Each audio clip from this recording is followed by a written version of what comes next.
Assalamualaikum warahmatullahi wabarakatuh. Halo adik-adik, bagaimana kabarnya hari ini? Kembali lagi dengan Kak Enda. Pada video kali ini, adik-adik akan belajar materi tentang alat optik.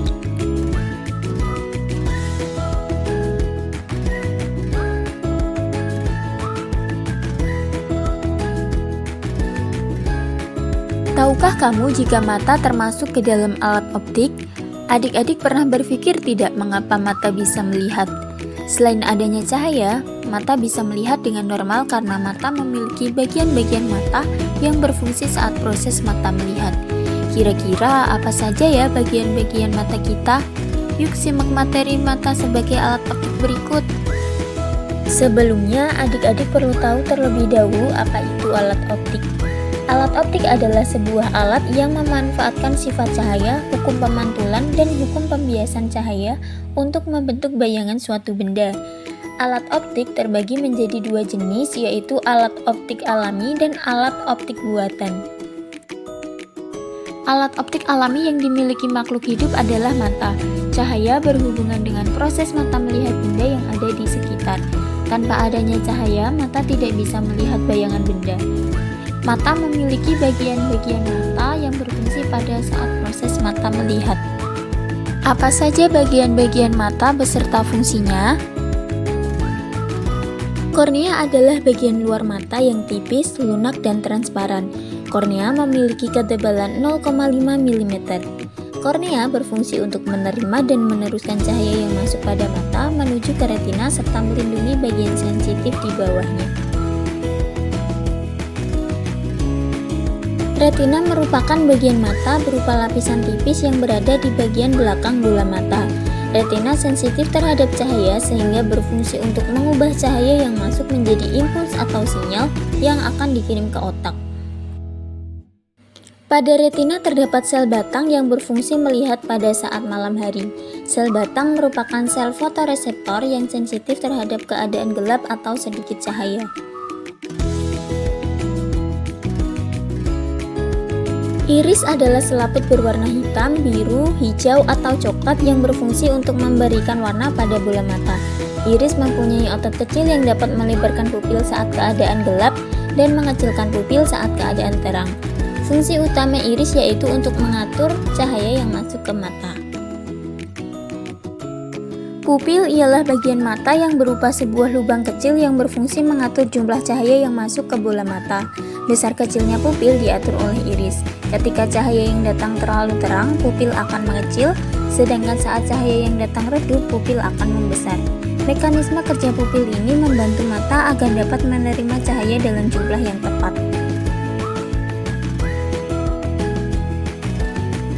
Lensa mata adalah bagian mata yang lentur dan transparan.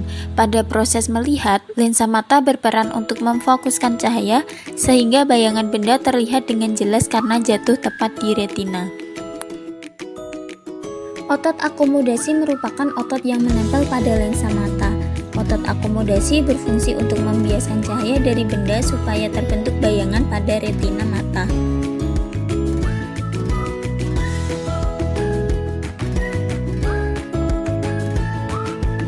Bintik kuning ialah bagian mata yang paling sensitif terhadap cahaya yang berfungsi sebagai tempat terbentuknya bayangan yang jelas.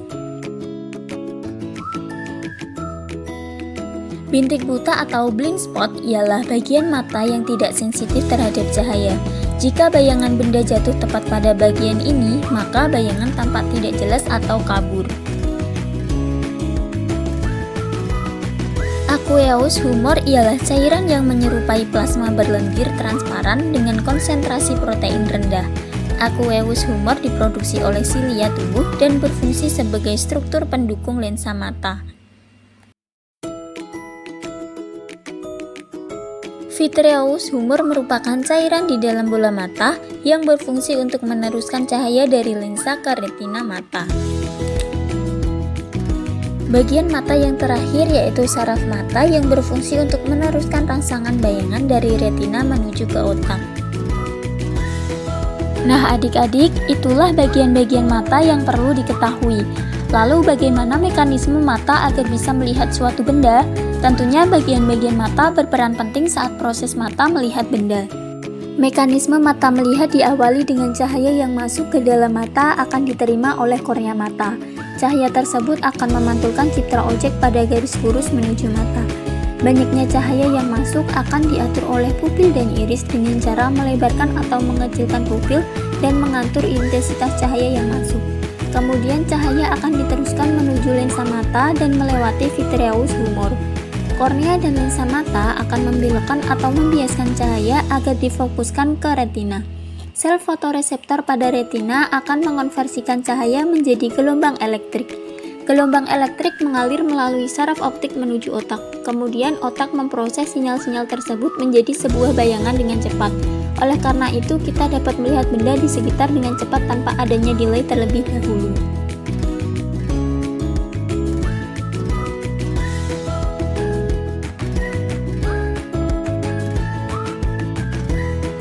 Pernahkah adik-adik menyimpan foto dalam album? Tentunya adik-adik sudah pernah berfoto di HP, kemudian foto tersebut tersimpan dalam album foto.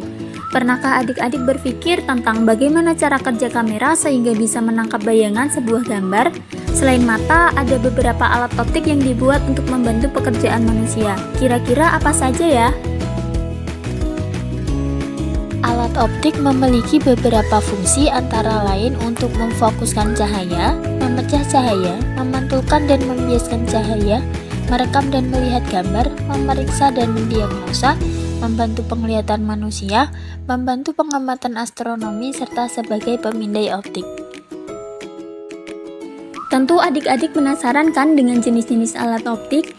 Selain mata, ada juga jenis alat optik buatan yang membantu kita melihat objek yang terlalu kecil, terlalu jauh, atau terlalu kompleks apabila dilihat dengan mata telanjang. Alat optik yang sering dipakai yaitu kamera, mikroskop, loop, teleskop, periskop, dan kacamata.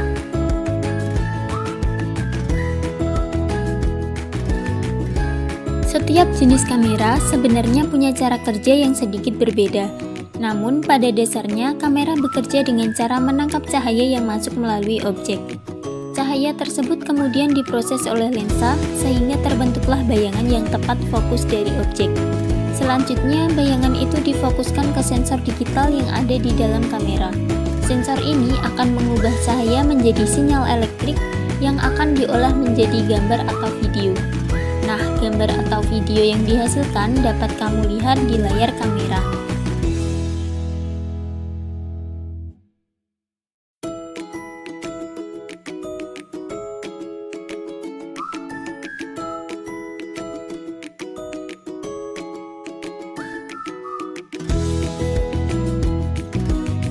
Mikroskop adalah alat optik yang bermanfaat untuk membantu kita melihat benda-benda berukuran kecil atau mikro. Kurang lebih fungsinya mirip seperti lup atau kaca pembesar. Tapi perbesaran yang dimiliki mikroskop jauh lebih besar daripada perbesaran lup, yakni dapat mencapai lebih dari 1000 kali lipat dari besar benda yang diamati. Bayangan yang dihasilkan oleh mikroskop bersifat nyata, diperbesar dan terbalik. Mikroskop terdiri dari dua lensa, yaitu lensa objektif dan letaknya dekat dengan benda yang akan diamati, dan lensa okuler yang letaknya dekat dengan mata pengamat.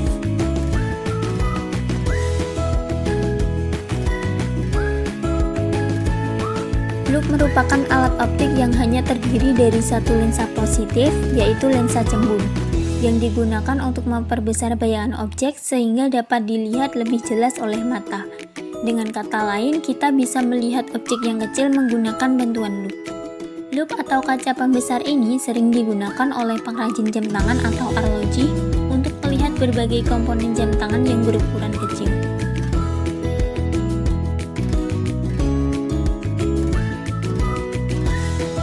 Teleskop atau teropong bintang dapat digunakan untuk melihat benda-benda dengan jarak yang sangat jauh. Teleskop memiliki beberapa bagian utama yang selalu ada pada teleskop, antara lain dua buah lensa cembung, yaitu lensa objektif yang berada di depan, yang berfungsi untuk menerima cahaya langsung dari objek, serta lensa okuler yang berada dekat dengan pengamat. Lensa pembidik untuk membidik bayangan yang dibentuk oleh lensa objektif, serta tripod sebagai penopang tabung teleskop, supaya teleskop bisa berdiri dan diam di tempat.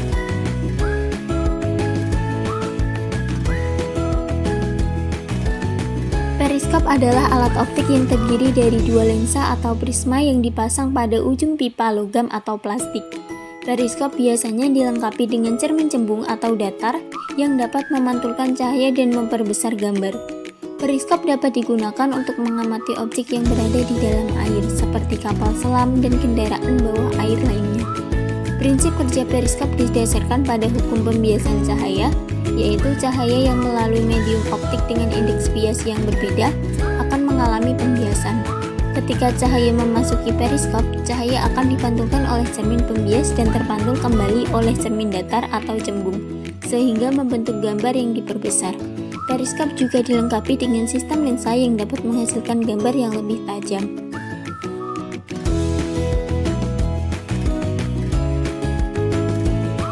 Kacamata merupakan jenis alat optik buatan yang banyak ditemukan di sekitar kita. Kacamata berfungsi sebagai alat bantu bagi orang-orang yang memiliki cacat mata, seperti rabun jauh atau miopi, rabun dekat atau hipermetropi, astigmatisme, dan mata tua atau presbiopi. Cara kerja kacamata adalah mengatur bayangan agar jatuh tepat di retina. Jadi, kacamata ini mempunyai kaca lensa. Nah, kelengkungan lensa kacamata bisa dibuat berbagai ukuran dan bentuk seperti kornea mata. Nah, adik-adik, itulah beberapa contoh alat optik yang dibuat berdasarkan sifat-sifat cahaya. Adik-adik bisa loh membuat alat optik sendiri dari alat dan bahan yang sederhana.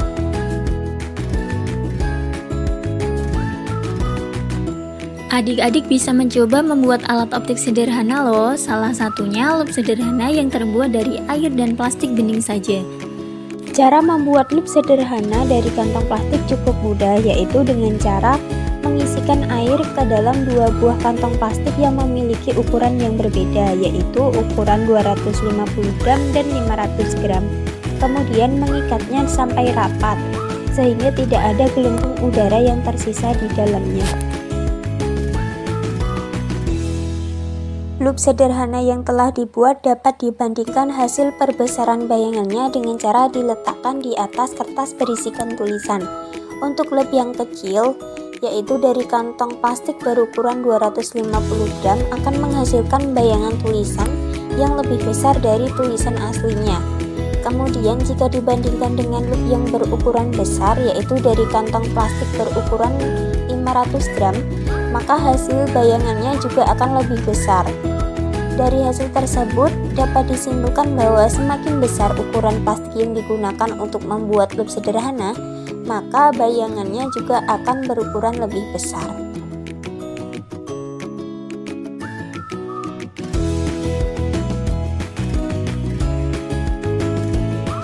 Lup sederhana tersebut merupakan alat optik yang memanfaatkan sifat pembiasan cahaya. Tulisan tampak lebih besar karena terjadi pembiasan cahaya melalui dua medium yang berbeda. Pada saat plastik berisi air didekatkan, maka cahaya mengalami pembiasan sehingga sudut pandang mata bertambah besar. Semakin besar ukuran plastik yang digunakan, maka tulisan akan tampak lebih besar. Hal ini menunjukkan bahwa lup menggunakan prinsip perbesaran bayangan yang dapat memperbesar tulisan asli yang awalnya kecil menjadi besar. Rumus perbesaran lup yaitu M sama dengan Sn per F ditambah 1 untuk mata berakomodasi maksimum dan M sama dengan Sn per F untuk mata tidak berakomodasi. Tahukah kamu mengapa seseorang menggunakan kacamata? Kacamata digunakan sebagai alat bantu untuk melihat karena mata mengalami gangguan pada lensa mata. Meskipun saat ini banyak orang yang menggunakan kacamata hanya untuk menangkal sinar radiasi matahari, kacamata yang dipakai oleh penderita cacat mata memiliki kemampuan yang berbeda. Kekuatan lensa kacamata yang digunakan harus sesuai. Apakah adik-adik ada yang menjadi salah satu penderita cacat mata di bawah ini? Yuk simak materinya. Jika dilihat dari definisi atau pengertiannya, masing-masing cacat mata memiliki perbedaan sebagai berikut. Penyebab cacat mata tentunya berbeda-beda. Adik-adik bisa melihat penyebab dari masing-masing cacat mata pada tabel berikut ini. Berikut ini tabel perbedaan hasil pembentukan bayangan pada masing-masing jenis cacat mata.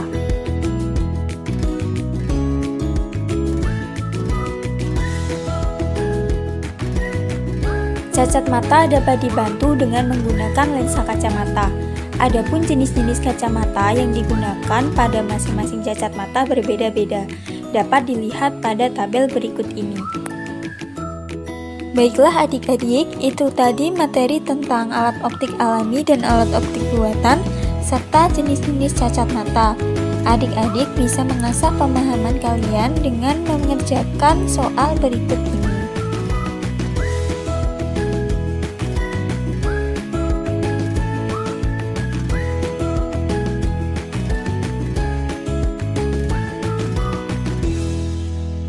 Baiklah adik-adik, itulah materi tentang alat optik yang dapat adik-adik pelajari pada hari ini. Semoga video ini bermanfaat ya. Semangat belajarnya! Ketika rasa malas menghampiri, ingatlah bahwa disiplin adalah kunci menuju prestasi yang luar biasa. Terima kasih telah menyimak materi dengan baik. Sampai jumpa. Wassalamualaikum warahmatullahi wabarakatuh.